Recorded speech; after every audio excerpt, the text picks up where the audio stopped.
नमस्कार। क्या आप जानते हैं 1984 में भारत के नहीं बल्कि विश्व के सबसे प्रसिद्ध सिने अभिनेता अमिताभ बच्चन ने 1984 में लोकसभा का चुनाव लड़ा और उन्हें जीत भी हासिल हुई।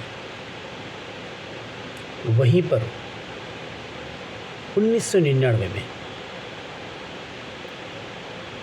वित्तवेत्ता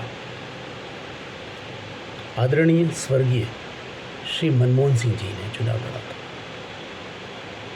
एकमात्र चुनाव, और उसमें भी लगभग 30,000 वोटों से हार गए दक्षिण दिल्ली से। आपको अचरज लगता होगा कि ये दोनों की बातें अभी क्यों कर रहा हूँ मैं। तो उसका रीज़न है जो कि आज मेरी चर्चा का मुख्य विषय भी है, प्रसिद्धि बनाम योग्यता। राजनीति में चयन का असली मापदंड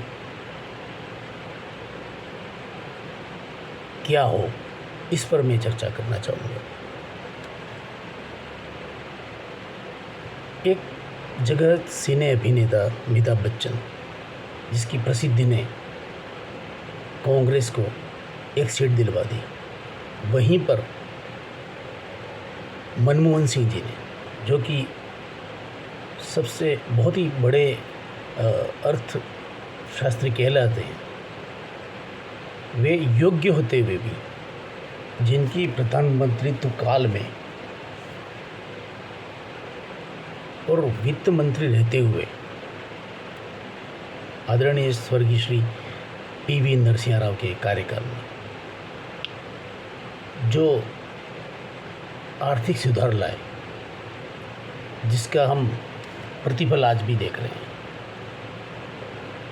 तो ये एक योग्य प्रशासक, कुशल प्रशासक, लेकिन लोकसभा के चुनाव में हार का सामना। तो यहाँ पर एक विरोधाभास को लेकर मैं यहाँ पर आपके सामने चर्चा करना चाहूँगा। प्रसिद्धि बनाम योग्यता। क्या आपने सोचा है कि जब देश का नेतृत्व तय होता है तो क्या हम ऐसे व्यक्तियों की ज़रूरत है जो प्रसिद्ध हो, या ऐसे कि जो योग्य हो? कई बार प्रसिद्ध लोग सत्ता पर पहुंच जाते हैं, लेकिन शासन की समझ से दूर होते हैं। और वहीं पर कुछ ऐसे भी लोग होते हैं जो सुर्खियों में तो नहीं होते, पर राष्ट्र को और समाज को और आने वाली पीढ़ियों को दिशा दे जाते हैं। प्रसिद्धि और योग्यता में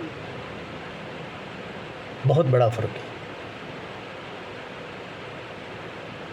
प्रसिद्धि आती है दिखने से और योग्यता आती है समझने से। कोई व्यक्ति खेल, फिल्म या किसी भी फील्ड में लोकप्रिय हो सकता है, लेकिन वह कुशल प्रशासक हो, यह कोई ज़रूरी नहीं। नेतृत्व का मतलब लोगों के बीच मशहूर होना नहीं, बल्कि कठिन समय में सही निर्णय लेना, यह है कुशल प्रशासक का आशय।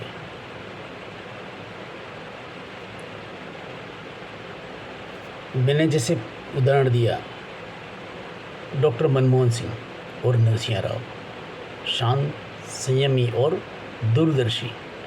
इनकी प्रसिद्धि सीमित थी, पर नीतियाँ की गहराई असीम थी। आज दलों का ध्यान योग्य उम्मीदवारों से ज़्यादा प्रसिद्ध उम्मीदवारों पर होता है। ये बड़ी दुविधा भी है, संवैधानिक दृष्टि से भी देखा जाए, क्योंकि उसमें सर गिने जाते हैं बहुमत के लिए, तो उन्हें किंचित रिस्क न लेते हुए वे ऐसे उम्मीदवारों को खड़े करते हैं जो जीतने की गारंटी लेते हैं। योग्य हो न हो ये पृथक विषय है। जीत गए तो फिर सत्ता प्राप्ति होगी और सत्ता प्राप्ति से हम अपने नीति निर्णय ले पाएंगे।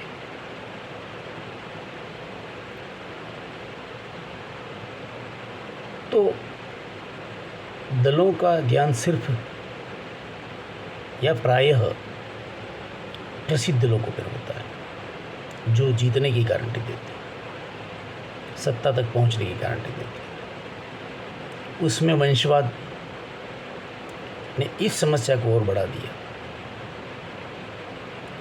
क्योंकि यदि कोई व्यक्ति राजनीतिक परिवार से संबद्ध है तो वह नेतृत्व के लिए तैयार माना जाता है, चाहे उसे शासन की नीति और रीति का अनुभव हो या न हो। यह वही सोच है जिसने राजनीति को सेवा नहीं बल्कि पारिवारिक उत्तराधिकार बना दिया है। यह वही सोच है जिसने भारत की राजनीति को एक स्ट्रक बना दिया है, स्ट्रक सा बना दिया, वो एक परंपरा सी बना दी है। तो अब सवाल उठता है कि सच्चे अर्थों में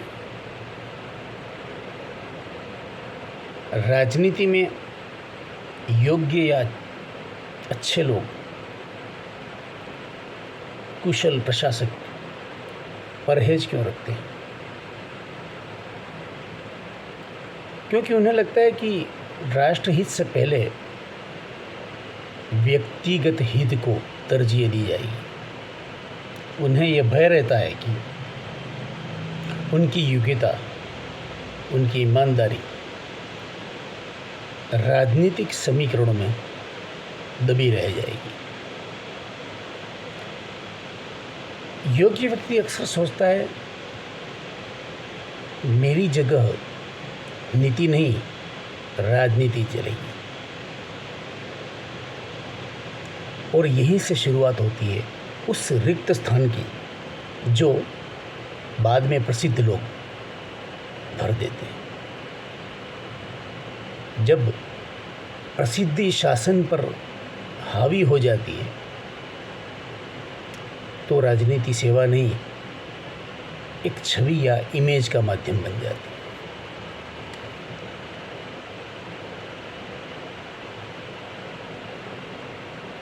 नीतियां पोस्टर पर बनती हैं,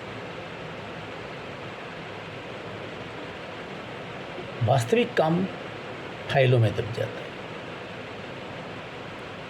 परिणाम स्वरूप भ्रष्टाचार, अवसरवाद और नीति भ्रम सब बढ़ता जाता है। विकास रुकता नहीं पर भ्रमित हो जाता है। अब देखा जाए तो लोकतंत्र में असली ताकत तो जनता के पास में है, लेकिन जब जनता उदासीन हो जाती है या वोट भावनाओं, जाति या प्रसिद्धि पर देने लगते हैं, तब लोकतंत्र कमजोर हो जाता है। कई लोग कहते हैं ना कि मेरा एक वोट क्या फ़र्क लाएगा, तो मेरा ये कहना है कि पर वही वोट इतिहास भी बदल देगा। तो जनता को यह समझना होगा कि लोकप्रियता हमेशा राष्ट्रहित के कसौटी पर देखी नहीं जाती। हमारा वोट केवल व्यक्ति नहीं चुनता बल्कि देश का भविष्य तय करता है। तो सोचिए, हमारे देश में अभिनेता, इन्फ्लुएंसर करोड़ों कमाते हैं क्योंकि वो दिखते हैं, पर वहीं किसान, सैनिक, शिक्षक जो देश की रीढ़ की हड्डी कहलाती है, वो न तो प्रसिद्ध हैं न पहचाने जाते। यही मानसिकता राजनीति में भी दिखती है।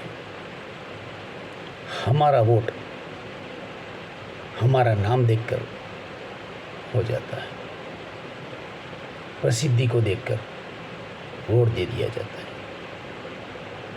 काम देखकर नहीं। तब जब तक यह सोच नहीं बदलेगी कि योग्य और कुशल कौन है,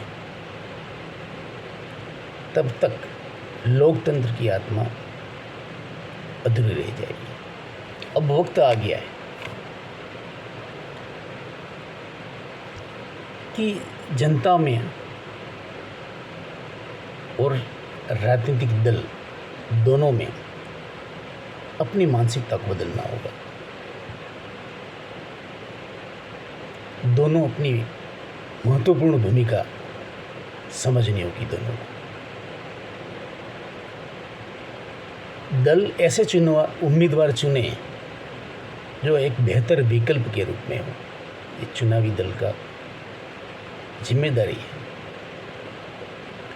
जब जनता के सामने विकल्प ही ऐसे रखे जो प्रसिद्ध है, चाहे कोई भी दल हो, पक्ष या विपक्ष कोई भी, तो फिर जाहिर है ये असंभव है कि किसको चुने। प्रसिद्ध को ही चुना पड़ेगा, दो में से कंपैरिजन करेंगे जो ही प्रसिद्ध हो।